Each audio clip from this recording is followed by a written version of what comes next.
That's the house I was born in. I think I was only there a few months and we moved to Chillersford. We moved back to that house when I was 7. Well, it used to be Craigpit Cottage, it was called. So this house isn't there anymore? Oh no, it got knocked down in the back there, it got knocked down. Ours was the cottage right across the fields. 4 or 5 cottages. And I used to go to Mr. Cheney and get the milk. Yes, we had a very interesting life. Never had a lot of money, but we were always very happy. I was born in Eichel and I moved to Sudbourne when I was 5. And I always remember moving to Sudbourne because in those days we just moved with a horse and wagon. And I was 5 and my younger sister was she's just over 2. I remember us walking part of the way with a candlestick each, because there was no electricity in those days, candle and oil lamps. At School Road,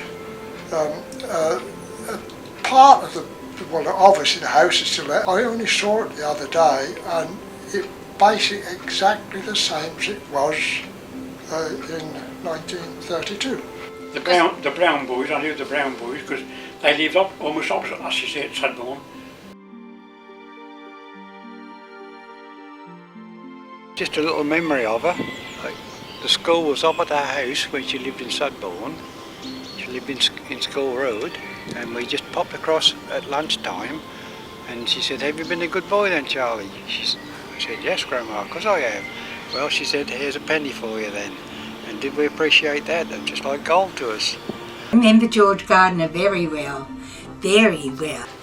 I used to help an old gent to look after a donkey, and I took his donkey and cart. And my mother put the word round, because there was no phones in those days, that George was collecting for the Harvest Festival. In those days there was a track from the Sudbourne School to Sudbourne Church, and that's where I went with a load of taters and carrots and roses and apples, you name it, I had it. Everybody contributed it.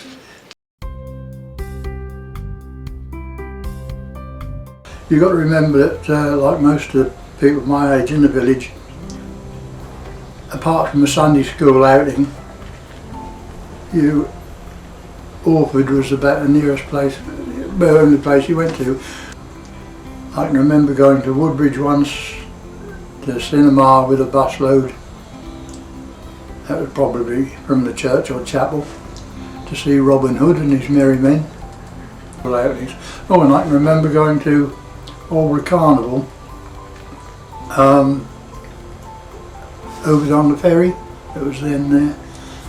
Probably walked to the river via Ferry Farm, and then we were rowed over. But I don't really. You never thought about going anywhere. We've got plenty to do. We had dinner. And Iconcliffe, I love Iconcliffe. When I was a girl, we used to go there and we used to go and get a tray of tea for 2 shillings. And I used to walk from Sudbourne when I was a girl with my mother and my sister Dorothy, and Vera. We used to push her in the pushchair because she was handicapped. And that was our day out. We never had a car. I suppose there was no more than half a dozen cars went through the village all day. I can only think of probably 2 people in Sudbourne had a car.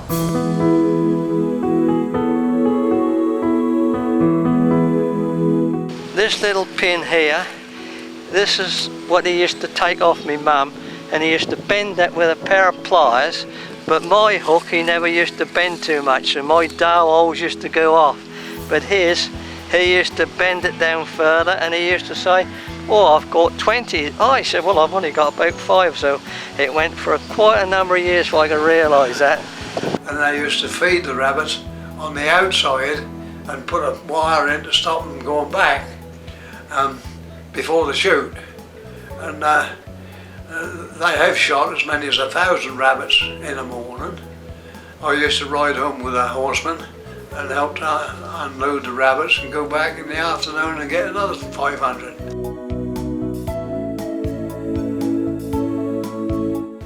pub and the post office. Harness makers over there, I remember. Shoemaker and a farrier. She ran Mr. Holmes's business, and he used to repair shoes for the village. Mend all the shoes for everybody in the village. Yeah. Horry Holmes, that's him. Yeah. His wife kept the shop, and that's where my mother worked, in Holmes' shop. And that's the first one you come to going through Sudbourne, on the right hand side, entrance to Bullis Lane.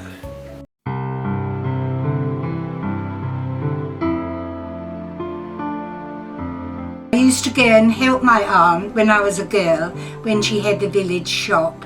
I used to have to clean all the Lions Tea placards that were under the shop window in the front.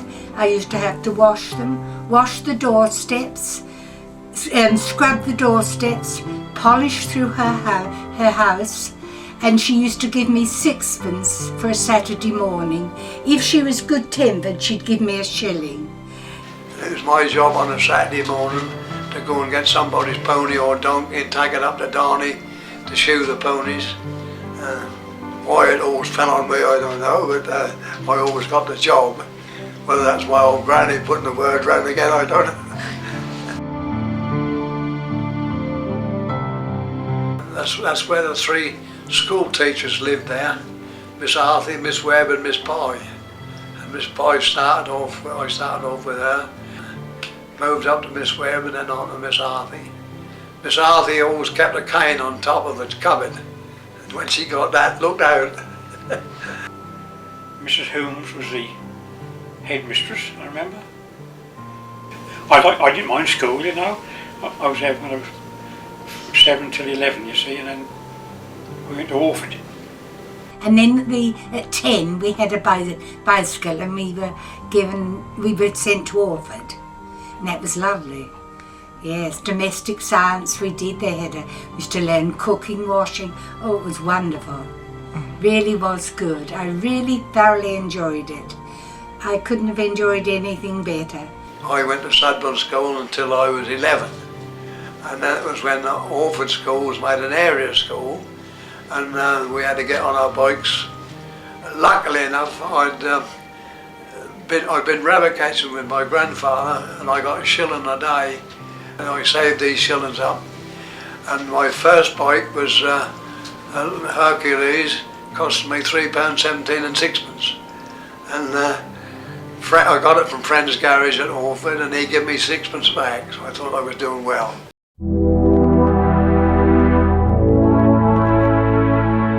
War was declared on the Sunday morning. I commenced work on the Monday morning for Mr. H.J. Caudle at Chantry Farm, Orford. And I learned to milk cows there, by hand of course. Yeah. I remember I was there when the Battle of Britain was on. I remember the dogfights in the air, you know. Orford got bombed, and there was bombs dropped on the wreck where the play area, you know, is. There 3 big bomb holes there. And 1 or 2 mothers in Sudbourne got a bit nervous about this. Some of us finished our education at Sudbourne. I suppose when, you know, somebody my age heard about it, you got mixed feelings, because you didn't know what to expect. And a bit of excitement, a little bit frightened, I dare say.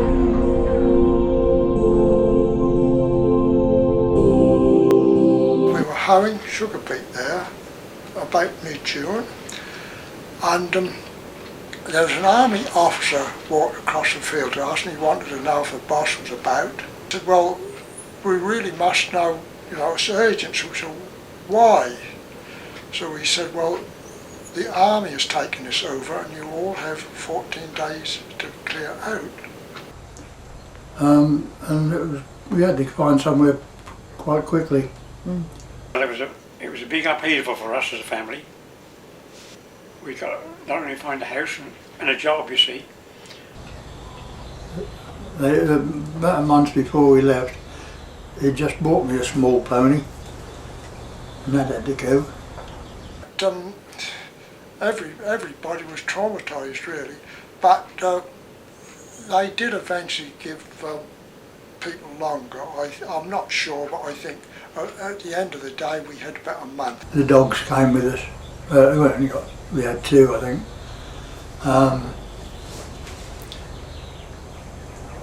I had a goat that came with us.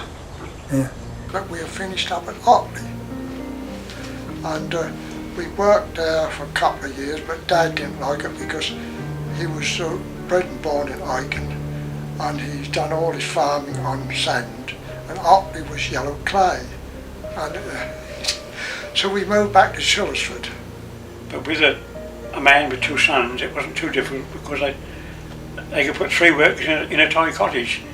So first of all, we went out, and my dad promised to go to work on a farm in Boyton, Valley Farm, Boyton. We moved to Noddishall, and my dad, for quite a while, he had to cycle from Noddishall to Orford and district via Tunstall every night and morning, which was quite a distance. And then when he came home, you'd go to Auburn to fire service duty. He was very, very upset when he had to go, but I think it was a good move because he worked on the island and he he used to have to cycle to work, and therefore he was on the doorstep for his work. 3 years later, we got the offer of the house at Sudbourne Hall, and my dad accepted, and he came to work here as a horseman on the farm.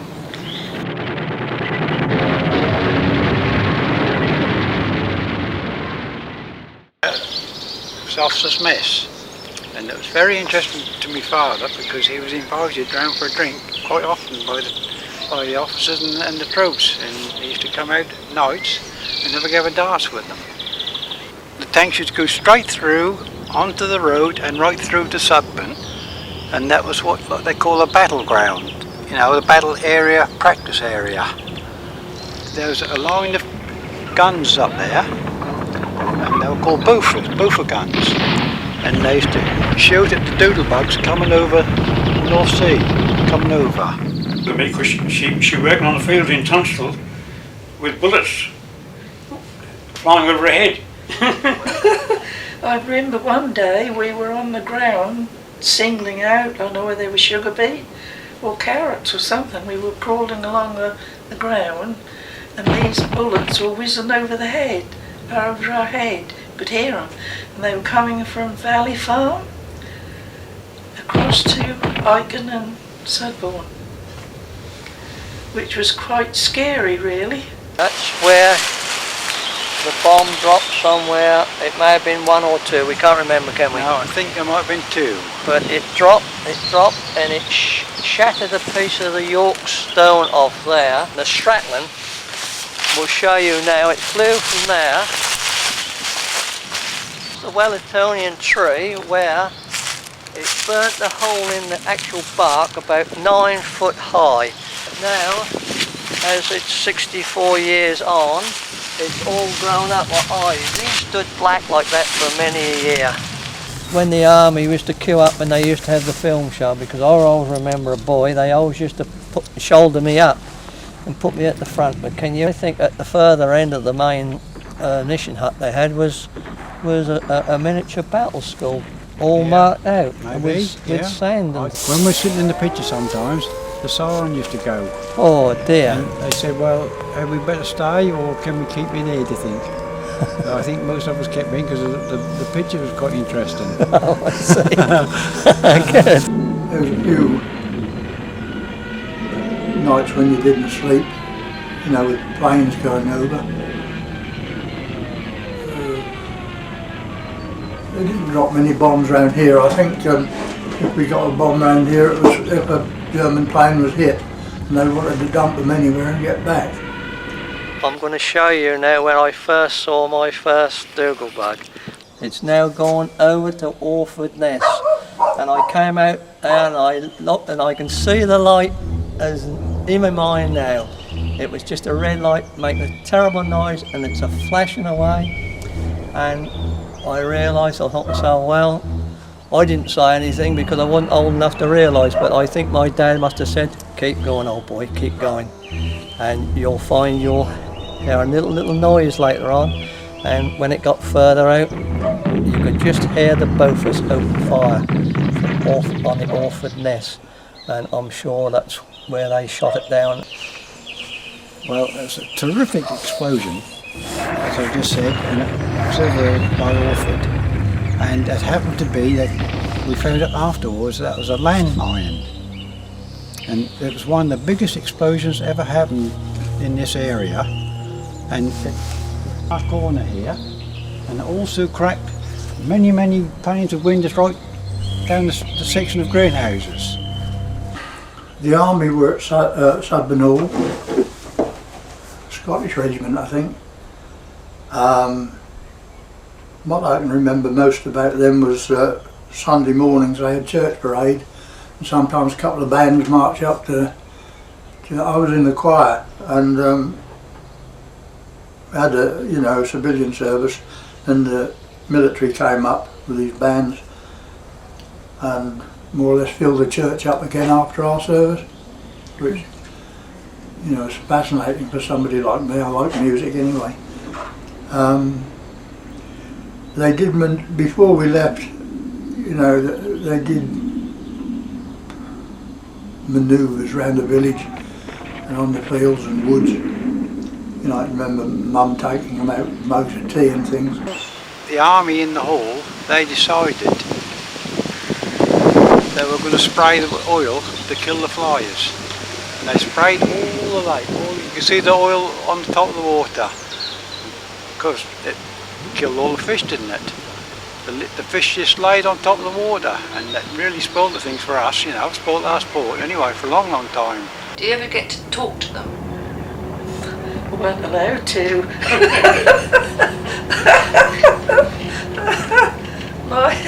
My grandfather, what we lived with, was very strict, and I weren't allowed to talk to them.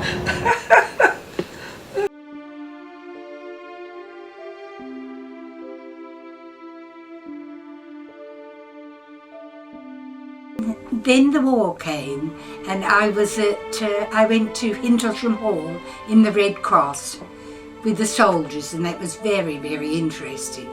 I looked after some children for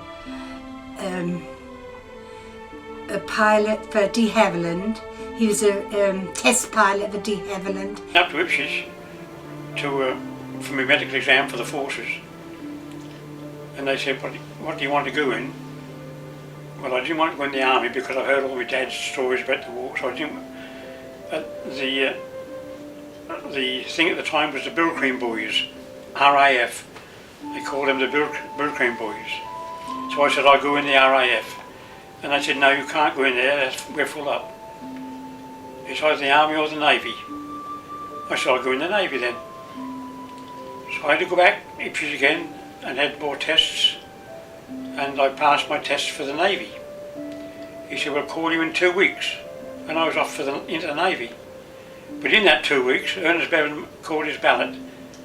You see, he'd called too many miners into the forces, and he ain't got enough men in the pits. So no, really, but I couldn't do anything about it, could I? I'd got to go. Never been on a train before in my life. Living in this country, you see. And I remember there's another lad from Snape, found out, he was going to the same place on the same day. And he was more nervous than I was. He'd never been out of the village.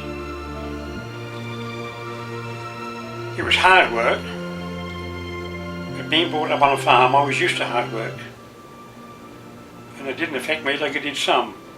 You got the pen pushers in from London, and they were really up the creek. Yes, my first place was Felixstowe and Brackenbury Fawn, because I was too young to go to Brook with the rest of the crowd. I suppose I must have been 20 or more. I was put on a boat and sent off, troop ship, and sent off to Algiers. In all directions, bonfires have been lighted. People are dancing on the rooftops. There's quite a number of people worked, mainly women, where I worked, which was on a farm, and you know, they threw a good party when what was it called, BE Day, and then another one when the Japs were finished.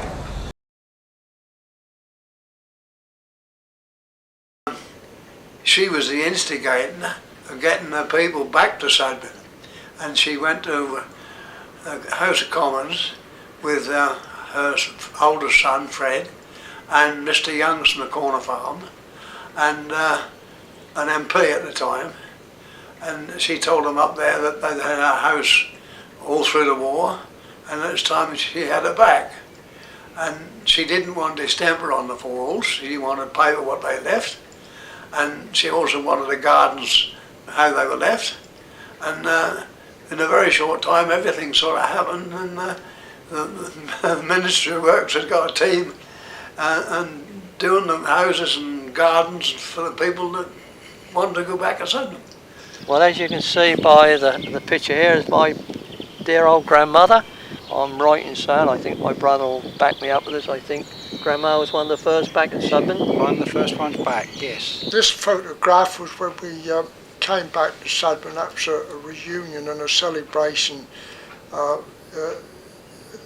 Sudbourne Checkers. This was taken on the road in front of Sudbourne Checker. There's the Sudbourne Checker sign. That's my younger sister there. That's myself as a 21-year-old. Look a bit different, don't I?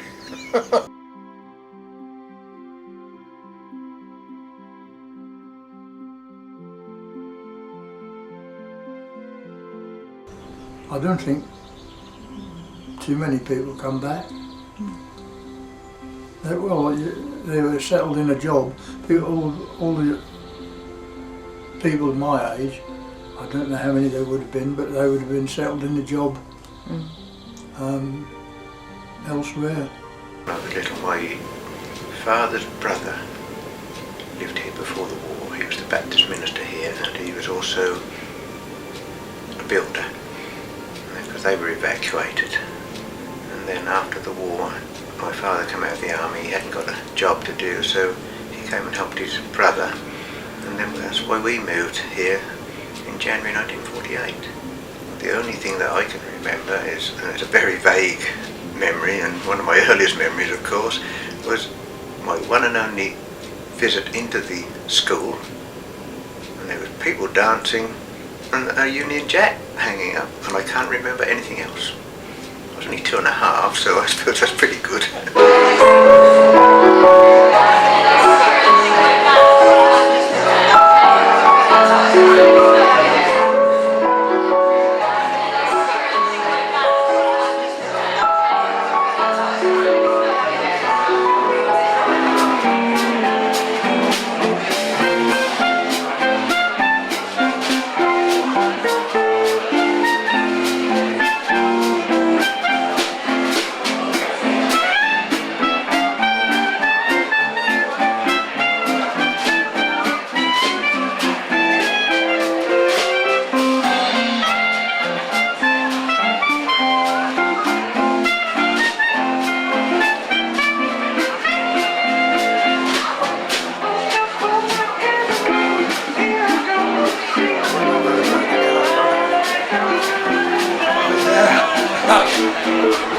Isn't he wonderful, boy?